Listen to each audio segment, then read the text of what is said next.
Assalamualaikum sahabat, pasti gampang. Setelah kesulitan, pasti ada jalan terang. Hari ini saya akan menceritakan tentang seorang pendeta yang berpura-pura masuk Islam demi niat jahat. Ia berhasil mendapatkan kepercayaan banyak orang hingga diundang untuk menunaikan umrah ke Tanah Suci. Namun, tepat di depan Hajar Aswad, sesuatu yang tak pernah ia bayangkan terjadi. Balasan mengerikan datang dengan cara yang tak masuk akal. Kenapa hal ini bisa terjadi? Namun sebelum itu, bagi yang beragama Islam, sempatkan tulis salawat di kolom komentar supaya komentar itu menjadi saksi kita mendapatkan syafaat dari Rasulullah nanti di akhirat. Dan jangan lupa klik tombol subscribe dan like, agar kita bisa terus berbagi kisah penuh hikmah dan pelajaran hidup. Dukung channel ini agar terus berkembang dan memberikan konten bermanfaat untuk kita semua. Sekarang, mari kita mulai kisahnya. Di tengah malam yang sunyi, Jonathan duduk di ruang kerjanya. Di hadapannya berserakan buku-buku Islam yang telah ia baca selama berbulan-bulan.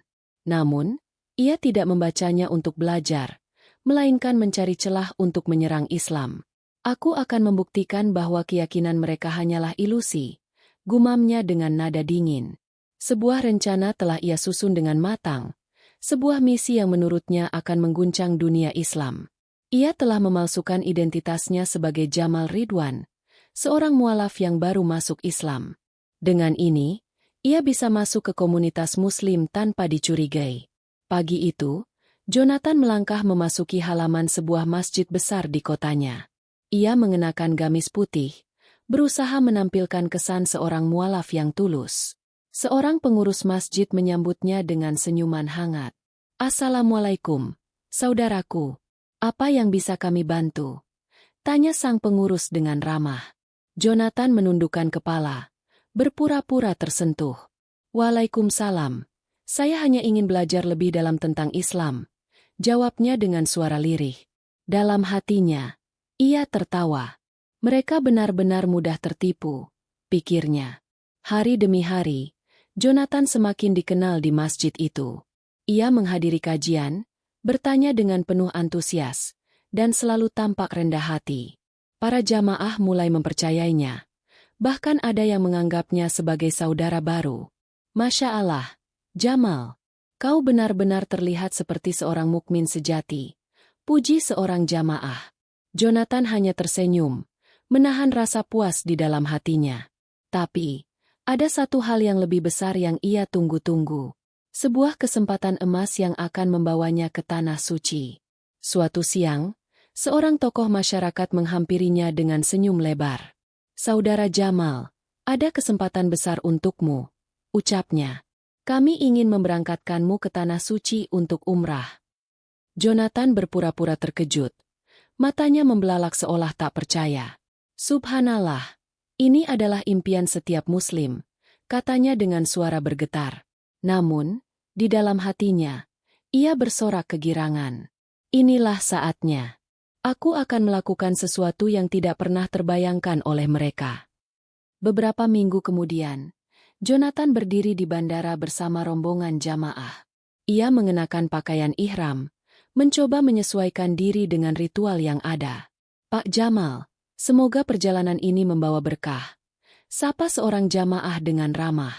Jonathan tersenyum tipis. "Insya Allah," jawabnya singkat. Di dalam pesawat, ia duduk di samping seorang ustaz yang terus berbicara tentang pentingnya keikhlasan dalam ibadah. Jonathan hanya mengangguk, tetapi pikirannya melayang ke rencana besar yang telah ia susun. "Sebentar lagi, aku akan membuat dunia melihat kebohongan mereka," pikirnya sinis. Setibanya di Jeddah, Jonathan turun dari pesawat dengan tubuh sedikit gemetar. Udara Makkah terasa berbeda. Ada sesuatu yang membuat dadanya sedikit sesak. Mungkin ini hanya kelelahan, pikirnya, berusaha mengabaikan perasaan aneh itu. Rombongan bergerak menuju bus yang akan membawa mereka ke Makkah. Di dalam bus, suara talbiyah menggema. Semua jamaah mengucapkannya dengan penuh kehusyukan. "Labbaik Allahumma labbaik. Labbaik la syarika laka labbaik." Jonathan hanya membuka mulut tanpa suara, berpura-pura ikut melantunkannya. Saat memasuki kota suci, dadanya semakin berat, seolah ada beban yang tak terlihat menekannya. Sesampainya di Masjidil Haram, rombongan turun dari bus dengan penuh haru. Beberapa jamaah menangis, sujud syukur di hadapan rumah Allah. Jonathan tetap berdiri tegak, menatap Ka'bah dengan mata penuh perhitungan. Jadi ini pusat ibadah mereka, pikirnya dengan sinis. Tak lama lagi, aku akan mencoreng kesuciannya. Perlahan, ia melangkah ke arah kerumunan, bersiap menjalankan rencana keji yang telah ia susun selama berbulan-bulan. Jonathan melangkah ke dalam Masjidil Haram, mengikuti arus jamaah yang bergerak dalam kehusyukan. Suasana di sekelilingnya terasa begitu damai. Suara zikir menggema di antara dinding-dinding suci. Ia melihat orang-orang menangis, sujud, dan berdoa dengan penuh harap. Namun, di dalam hatinya, ia tetap dingin. Ia tidak merasakan apa-apa selain kebencian. Mereka semua tertipu dengan kebohongan ini, pikirnya sambil tersenyum tipis. Ia menarik napas dalam-dalam, mengabaikan rasa berat yang mulai menggelayuti dadanya. Sebentar lagi, aku akan membuktikan betapa mudahnya menghancurkan keyakinan mereka. Rombongan mulai bergerak ke arah Ka'bah untuk memulai tawaf. Jonathan mengikuti dengan langkah pasti, mencoba menyesuaikan diri dengan irama jamaah lainnya. Tangannya menggenggam erat secari kertas kecil yang ia bawa, sebuah catatan hinaan yang rencananya akan ia letakkan di tempat suci. Setelah ini, aku akan melangkah ke titik yang paling sakral, pikirnya.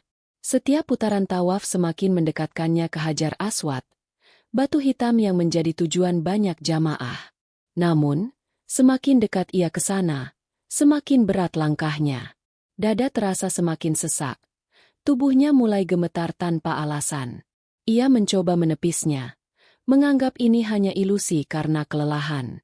Jonathan berdiri di antara kerumunan, hanya beberapa langkah lagi dari Hajar Aswad.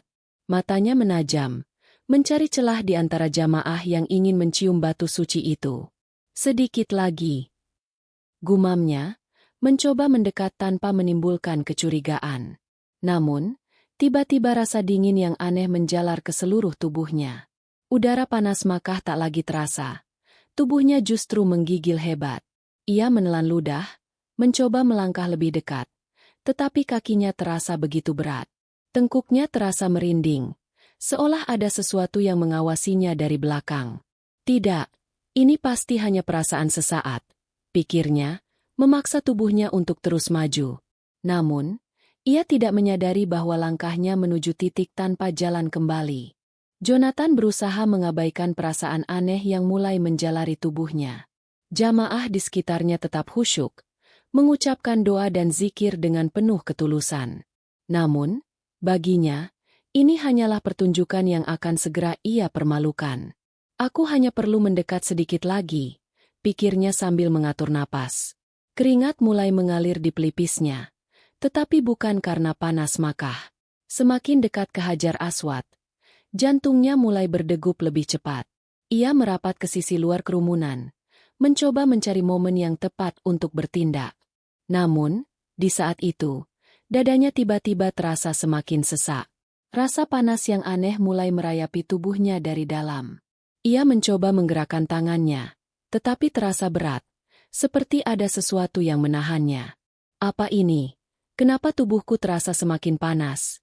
Pikirnya, mulai panik. Ia melihat ke langit-langit Masjidil Haram, mencoba mencari penjelasan logis. Tetapi yang ia lihat hanyalah cahaya lampu-lampu besar yang mulai tampak berpendar di matanya. Nafasnya mulai tersengal, seolah-olah ada sesuatu yang menekan dadanya semakin kuat. Ia berusaha menenangkan diri, berpikir ini hanyalah efek psikologis. Namun, ada sesuatu yang tidak bisa ia jelaskan, sesuatu yang semakin menekan dirinya. Jonathan berusaha tetap fokus pada rencananya. Ia menggenggam erat catatan kecil yang akan ia tinggalkan sebagai penghinaan bagi umat Islam. Aku hanya perlu menyelesaikan ini, lalu semuanya akan berakhir, pikirnya dalam hati. Namun, tiba-tiba, ia mendengar sesuatu. Sebuah bisikan halus, namun terdengar jelas di telinganya. Jangan lakukan itu. Ia menoleh ke kanan dan kiri, mencari sumber suara itu. Tapi tak ada siapapun yang berbicara padanya. Jamaah di sekitarnya tetap khusyuk dalam ibadah. Jonathan menggelengkan kepalanya, mencoba mengabaikan suara itu. Ini hanya pikiranku yang mulai bermain-main, gumamnya. Tetapi perasaan aneh itu semakin kuat.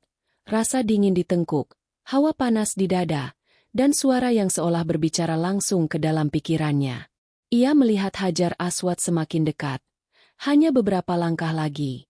Ia mencoba mengangkat kakinya, tetapi tubuhnya mendadak terasa kaku. Jemarinya mulai berkeringat, padahal udara di sekitarnya tetap panas. Saat itu, untuk pertama kalinya, ia merasakan ketakutan yang nyata. Langkahnya semakin berat, seperti ada sesuatu yang tak kasat mata menahannya. Setiap kali ia mencoba bergerak maju, rasa sesak itu semakin kuat. Apa ini? Kenapa tubuhku terasa semakin lemah? Pikirnya, kini benar-benar panik. Jamaah terus bergerak mengelilingi Ka'bah. Tak ada yang menyadari kegelisahan yang mulai melanda dirinya. Bayangan hitam mulai muncul di tepi penglihatannya. Ia mengedipkan mata, berusaha menyingkirkannya, tetapi bayangan itu tetap ada. Tidak, ini pasti hanya halusinasi, bisiknya dalam hati. Tetapi saat ia mencoba melangkah lagi, sesuatu menyentuh tengkuknya, dingin, menekan, dan terasa nyata. Ia membeku di tempat. Jantungnya berdetak semakin cepat, tetapi tubuhnya terasa semakin berat. Ia ingin berteriak, tetapi suara seperti tersangkut di tenggorokannya. Siapa? Siapa di belakangku? Pikirnya, mulai gemetar. Ia mencoba menoleh, tetapi tubuhnya terasa kaku, seolah ada sesuatu yang mengikatnya dari dalam. Dalam sekejap, seluruh suara di sekitarnya mendadak menghilang. Ia tak lagi mendengar zikir, doa, atau langkah kaki jamaah. Yang tersisa hanyalah suara nafasnya sendiri yang semakin tersengal. Hanya satu langkah lagi ke depan dan ia akan tepat berada di depan Hajar Aswad. Ia mencoba mengangkat kakinya, tetapi sesuatu yang tak terlihat menariknya ke belakang dengan keras. Dada terasa terbakar, tengkuknya semakin berat. Tidak, aku tidak boleh berhenti di sini, pikirnya dengan panik. Tetapi semakin ia mencoba melawan, semakin besar tekanan yang menghantam tubuhnya. Ada sesuatu yang sedang menariknya, sesuatu yang tidak bisa ia lihat. Seketika, seluruh tubuhnya tersentak keras ke belakang. Matanya melebar saat rasa sakit yang luar biasa mulai menyebar ke seluruh tubuhnya. Jonathan terjatuh ke lantai marmer putih Masjidil Haram. Tubuhnya gemetar hebat, keringat dingin membanjiri wajahnya. Beberapa jamaah menoleh, terkejut melihat seorang pria yang tampak kehilangan kendali atas tubuhnya sendiri. Ia mencoba bangkit, tetapi seluruh tubuhnya kini terasa seperti terbakar dari dalam. Ia membuka mulut untuk berteriak, tetapi tak ada suara yang keluar, hanya erangan kecil yang memilukan. Kulitnya mulai terasa panas, seperti bara api yang menyala dari dalam dirinya. Bau menyengat mulai tercium, bau daging yang terbakar. Para jamaah mundur, beberapa mulai membaca zikir dengan suara gemetar. Jonathan terbaring di lantai Masjidil Haram, matanya membelalak ketakutan. Tubuhnya terasa seperti terbakar, tetapi di saat yang sama, ada rasa dingin yang menjalar dari tulang punggungnya. Jamaah di sekitarnya mulai menyadari ada sesuatu yang aneh terjadi pada pria ini. Beberapa mencoba mendekat untuk membantu, tetapi wajah mereka dipenuhi ketakutan. Ya Allah, lihat kulitnya, bisik seorang pria paruhbaya, suaranya gemetar. Kulit Jonathan yang semula pucat kini berubah menjadi hitam pekat, bukan seperti luka bakar biasa. Seorang petugas medis yang kebetulan berada di sekitar bergegas maju. Kita harus membawanya ke rumah sakit, serunya dengan panik. Dua petugas keamanan mencoba mengangkat tubuh Jonathan yang lemah.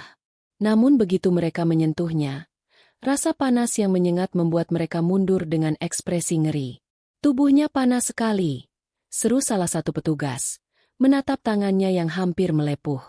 Jonathan sendiri kini tak lagi bisa merasakan tubuhnya, hanya kesakitan yang semakin menjadi-jadi. Di antara kerumunan, ia melihatnya lagi, bayangan hitam itu. Sosok itu berdiri diam, tak berbicara, tak bergerak, tetapi menatapnya dengan mata kosong yang mengerikan. Ketakutan menguasai diri Jonathan. Ia ingin berteriak, tetapi yang keluar hanyalah suara erangan serak. "Tolong aku!" ucapnya pelan, namun tak ada yang mendengarnya. Petugas akhirnya berhasil mengangkat Jonathan ke atas tandu. Para jamaah menatapnya dengan ekspresi ngeri. Beberapa membaca ayat suci dengan suara gemetar. "Astagfirullah, ada yang tidak beres dengannya," bisik seorang pria tua. Saat tandu bergerak melewati kerumunan, bayangan hitam itu tersenyum. Lalu, suara itu kembali terdengar di telinganya. Ini baru permulaan. Seketika, tubuh Jonathan tersentak hebat. Ia menggeliat dan meronta di atas tandu. "Cepat! Kita harus segera sampai ke rumah sakit!" teriak petugas medis dengan panik. Ambulans melaju kencang menuju rumah sakit terdekat di Makkah. Jonathan terbaring di dalamnya.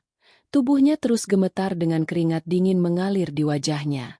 Sesampainya di rumah sakit, seorang dokter berlari menghampiri begitu melihat pasien yang dibawa dalam kondisi mengenaskan. "Apa yang terjadi padanya?" tanya dokter dengan napas tertahan. Petugas Masjidil Haram yang ikut mengantar menggeleng pelan. "Kami tidak tahu."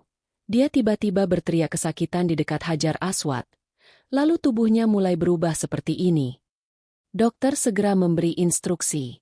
"Bawa dia ke ruang gawat darurat. Kita harus segera memeriksanya." Para perawat berusaha memindahkan Jonathan dari tandu ke tempat tidur rumah sakit. Namun, begitu mereka menyentuh tubuhnya, rasa panas yang luar biasa membuat mereka menarik tangan dengan cepat. "Allahu Akbar, tubuhnya seperti bara api," seru salah satu perawat dengan wajah pucat. Jonathan tiba-tiba tersentak. Matanya melotot. Tangannya mencengkeram udara kosong. Mulutnya terbuka lebar, seperti ingin berteriak.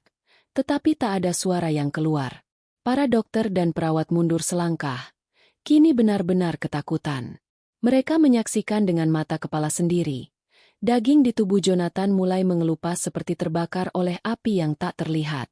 "Astagfirullah, ini bukan luka biasa," bisik seorang perawat. Tangannya gemetar menutupi mulutnya. Seorang dokter dengan tangan gemetar mencoba memeriksa suhu tubuh Jonathan. Ia mengernyit, menatap layar alat pengukur suhu dengan bingung. "Ini tidak mungkin. Suhunya jauh melebihi batas manusia," katanya dengan suara bergetar. Namun, tak ada tanda-tanda luka bakar fisik yang biasa. Ini sesuatu yang tak bisa dijelaskan secara medis. Jonathan kembali tersentak di atas tempat tidur. Tubuhnya kejang dengan hebat. Matanya menatap ke langit-langit, tetapi terlihat kosong dan ketakutan. "Cepat, beri dia suntikan penenang," perintah dokter dengan cemas. Namun sebelum perawat bisa bertindak, Jonathan mengeluarkan jeritan yang begitu nyaring hingga menggema di seluruh rumah sakit. Beberapa perawat langsung menutup telinga mereka. Ngeri mendengar suara yang lebih mirip raungan seseorang yang sedang disiksa. Darah mulai menetes dari bibir Jonathan. Tubuhnya kembali bergetar hebat. Tiba-tiba, ia mulai berbicara dalam bahasa yang tak dipahami siapapun di ruangan itu. Kata-katanya terdengar berat, dalam, dan mengerikan, seolah bukan ia yang berbicara. Para dokter dan perawat bertukar pandang dengan ketakutan. Apa yang sebenarnya terjadi padanya?" bisik salah satu perawat dengan wajah pucat. Ruangan terasa semakin mencekam. Suasana dipenuhi ketakutan yang tak terjelaskan. "Ya Allah, lindungilah kami dari kejahatan yang tak terlihat," doa seorang dokter senior dalam hati. Sebelum mereka bisa melakukan sesuatu, tiba-tiba lampu di ruangan itu berkedip-kedip. Listrik di rumah sakit bergetar. Alat-alat medis berbunyi tanpa kendali. Para perawat berteriak ketakutan. Beberapa mundur menjauhi tempat tidur Jonathan. Salah satu dokter senior menatapnya dengan ekspresi ngeri. Ini bukan sakit biasa," bisiknya. Tiba-tiba, suara lirih terdengar di telinga Jonathan. "Ini baru permulaan." Seketika, tubuhnya tersentak lagi, tetapi kali ini ia merasa sesuatu sedang menariknya ke dalam kegelapan yang lebih dalam. Dingin, gelap, kesakitan. Sesuatu sedang menunggunya. Malam semakin larut. Tetapi suasana di ruang gawat darurat semakin mencekam. Jonathan masih terbaring dengan tubuh menggigil hebat. Luka-luka hitam di wajahnya semakin parah, seolah ada sesuatu yang membakarnya tanpa api yang terlihat. Seorang perawat menutup mulutnya, tak kuasa melihat penderitaan yang begitu mengerikan. "Dokter, dia tidak akan bertahan lama," ucap seorang perawat dengan suara gemetar. Namun, azab ini baru saja dimulai. Di dalam pikirannya, Jonathan mulai melihat bayangan yang semakin mendekatinya. Sosok itu tersenyum. Dan dalam sekejap, seluruh dunia Jonathan berubah menjadi kegelapan abadi. Para perawat mulai ketakutan, tetapi mereka tetap berusaha profesional. "Ini mungkin infeksi atau reaksi alergi ekstrim," ucap seorang dokter, meskipun suaranya terdengar ragu. Namun, dalam hati, ia tahu, ini bukan penyakit biasa. Seorang perawat mencoba mengganti perban di wajah Jonathan. Saat ia menarik kain kasa yang menempel, kulit Jonathan ikut terkelupas, mengungkap jaringan yang membusuk di bawahnya. "Astagfirullah," desisnya dengan wajah pucat. Dokter segera mendekat dan memeriksa luka Jonathan dengan alat medis. Tidak ada tanda-tanda infeksi bakteri, tetapi tubuhnya terus membusuk dengan cepat. Jonathan mulai menggeram. Tangannya mencengkeram erat kain spray tempat tidurnya. Napasnya semakin berat, seolah udara di sekitarnya menekan paru-parunya. Di pikirannya, ia merasakan sesuatu yang lebih dingin dari es, tetapi juga lebih panas dari api. Suara itu datang lagi, bisikan yang semakin jelas, semakin dekat. Matanya kosong, tetapi sorotnya begitu menusuk hingga membuat para perawat bergidik ngeri. Dan kemudian, ia tersenyum. Senyuman yang tidak seharusnya ada di wajah seseorang yang sedang sekarat. Jonathan meronta di tempat tidurnya, mencoba melepaskan diri dari sesuatu yang tak terlihat. "Tahan dia! Dia bisa mencederai dirinya sendiri," seru seorang dokter panik. Beberapa perawat mencoba menahan tubuhnya, tetapi begitu mereka menyentuhnya, rasa panas yang luar biasa membuat mereka mundur dengan ekspresi ngeri. Tubuhnya semakin panas, seperti bara api. Namun, Jonathan tak lagi bisa mendengar suara mereka. Di dalam pikirannya, hanya ada suara bisikan yang mengelilinginya. "Kau ingin menodai rumahnya. Sekarang lihatlah dirimu sendiri." Dan saat itu, dari kulitnya yang terbakar, sesuatu mulai merayap keluar. Sebuah tangan hitam, dengan kuku panjang dan tajam, keluar dari dalam dagingnya sendiri. Jeritannya menggema di seluruh ruangan.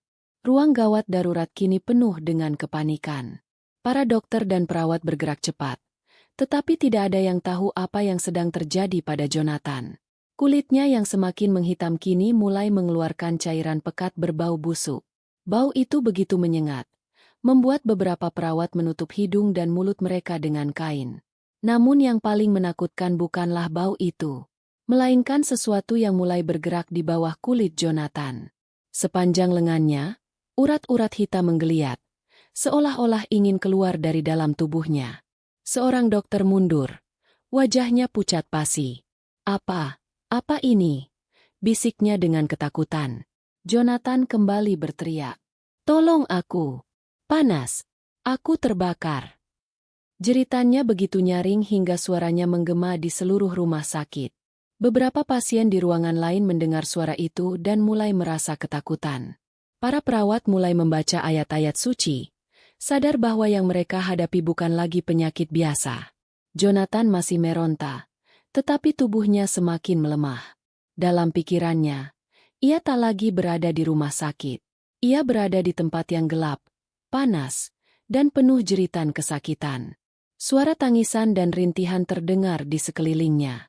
Dan di sana, di tengah kegelapan, sosok hitam itu berdiri. "Sekarang kau tahu, bukan?" Suara itu terdengar begitu jelas di telinga Jonathan. "Tidak ada tempat untuk lari. Tak ada yang bisa menolongmu." Jonathan ingin menangis, tetapi air mata tak lagi mengalir dari matanya yang kini menghitam. Tubuhnya mulai menggigil hebat, seolah ada sesuatu yang menariknya ke dalam jurang yang lebih dalam. Para dokter mencoba memberinya suntikan penenang, tetapi sesuatu yang mengerikan terjadi. Begitu jarum suntik menyentuh kulitnya, tubuh Jonathan tersentak keras. Lampu di ruangan mulai berkedip-kedip. Alat-alat medis berbunyi tanpa kendali. "Ya Allah, apa yang terjadi?" seru seorang dokter dengan panik. Suara mesin pemantau jantung berbunyi tak beraturan. Detak jantung Jonathan naik turun, seolah tubuhnya berjuang antara hidup dan mati. Para dokter dan perawat berusaha menanganinya, tetapi mereka tak bisa menyentuh tubuhnya terlalu lama karena panasnya. Ini bukan manusia lagi, bisik seorang perawat. Air matanya jatuh karena ketakutan. Jonathan masih sadar, tetapi ia berharap ia tidak sadar. Karena setiap tarikan napas, ia bisa merasakan dagingnya sendiri yang membusuk dari dalam. Dan di sudut ruangan, sosok itu masih berdiri, tetap tersenyum, tetap menunggunya. Tiba-tiba, pintu ruang gawat darurat terbuka. Seorang ustaz dari rombongan umrah masuk dengan wajah serius. Ia mendekati dokter yang masih mencoba memahami situasi. "Biarkan saya berdoa untuknya," ucapnya. Dokter yang awalnya skeptis akhirnya mengangguk. "Lakukan apa saja. Kami sudah mencoba segalanya." Ustaz itu lalu menengadahkan tangannya dan mulai membaca ayat-ayat suci dengan suara tegas. Saat itu juga, tubuh Jonathan mulai bergetar lebih hebat, dan jeritan yang lebih mengerikan keluar dari mulutnya. Ustaz mulai membaca ayat-ayat suci dengan suara lantang. Tubuh Jonathan tiba-tiba tersentak keras. Matanya melotot penuh ketakutan. Jeritannya menggema di seluruh rumah sakit, membuat semua orang merinding. Tetapi ada sesuatu yang aneh. Suara itu bukan lagi suara manusia. Suaranya bergetar, berat, dan berbicara dalam bahasa yang tak bisa dipahami siapapun. Bau daging terbakar semakin menyengat, membuat beberapa perawat mulai menutup hidung mereka. Ustaz tetap melanjutkan bacaannya. Suaranya semakin tegas. Jonathan menatapnya. Tetapi mata itu bukan lagi miliknya sendiri. Mata Jonathan kini tampak kosong. Tak ada cahaya kehidupan di dalamnya. Namun, tiba-tiba, ia tersenyum. Senyuman itu bukanlah senyuman manusia. Dingin, kosong, penuh kebencian.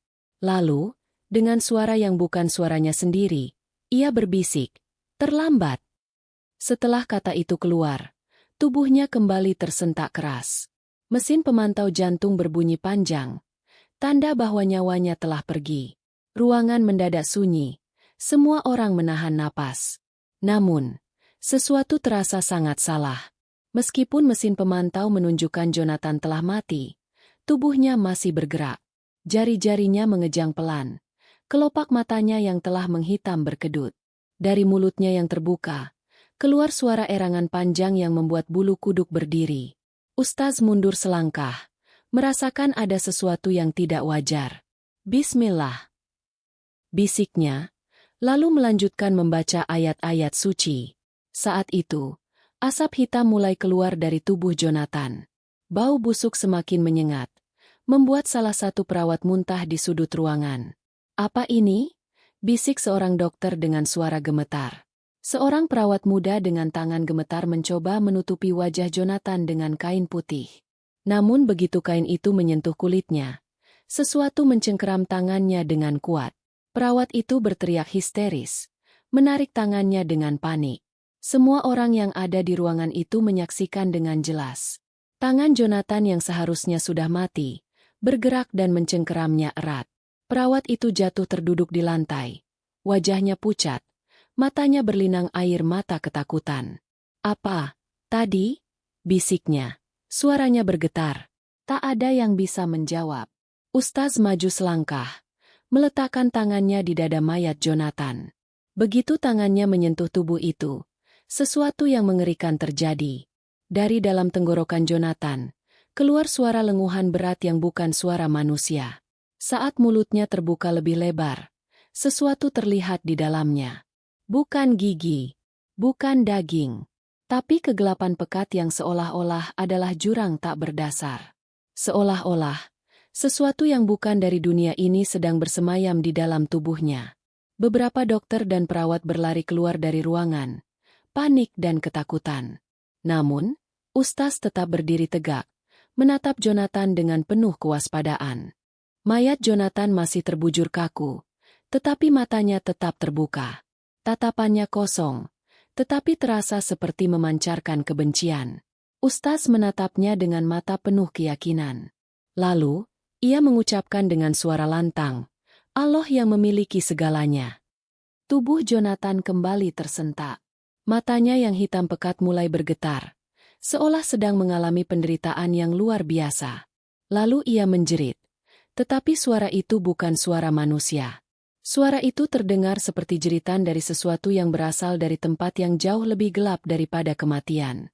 Setelah jeritan panjang yang mengerikan itu, lampu di ruangan mendadak padam. Beberapa detik berlalu dalam kegelapan total. Tidak ada suara. Tidak ada pergerakan. Hanya sunyi yang menyesakkan. Lalu, cetak, lampu menyala kembali. Namun, mayat Jonathan sudah tidak lagi berada di atas ranjangnya. Para dokter dan perawat yang tersisa menatap ranjang kosong itu dengan wajah ketakutan. Kemana mayatnya? Bisik seorang perawat. Suaranya gemetar. Tak ada yang menjawab, karena mereka semua mendengar sesuatu. Suara napas berat, bergetar. Tetapi bukan berasal dari siapapun di ruangan itu. Seorang dokter menoleh perlahan ke sudut ruangan. Di sana, di sudut gelap, Jonathan berdiri. Tubuhnya condong ke depan, seperti mayat yang bangkit dari kuburnya. Matanya masih hitam pekat. Dari sudut bibirnya mengalir darah hitam kental. Setetes demi setetes, cairan itu jatuh ke lantai dengan suara lirih yang menusuk keheningan. Para dokter langsung berteriak ketakutan.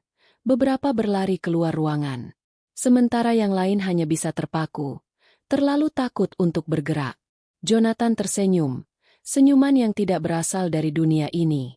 Pelan, suara berat itu terdengar lagi. Kalian tidak bisa mengusirku.